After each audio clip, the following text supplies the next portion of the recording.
One quarreled oft with Guizhong concerning mechanical principles. We each had our ideals, and neither would yield. Under the pretext of a social gathering, one invited the impartial Rex Lapis to judge the quality of our creations. But Rex Lapis declared that Guizhong's obscuro vulpus mechanism was superior. Though one was too proud to acknowledge it, in one's heart, one knew that Guizhong was indeed the superior talent in the mechanical arts. As for the story between Guizhong and Streetward Rambler, that begins with a certain bell. In Guizhong's opinion, while mechanisms were no substitute for human composers, they were yet capable of producing simple but fine melodies. But Streetward Rambler believed music to be an expression of the soul, an emotional enterprise that could never hope to be replicated by machinery. They argued endlessly, until one asked Rex Lapis to intercede.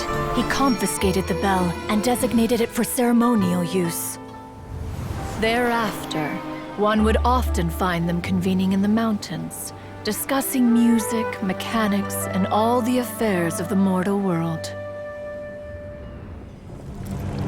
But these good times were not to last.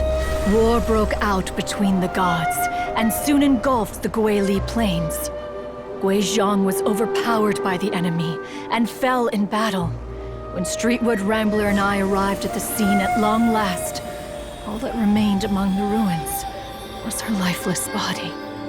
After this, at Streetward Rambler's request, Rex Lapis granted her the cleansing bell for safekeeping. To honor our friend's memory, one made a few finishing touches to her ballistic device. Many lantern rites have passed since then. Many greetings and goodbyes. Upon what do you gaze? The Guili Plains? No. It's everything.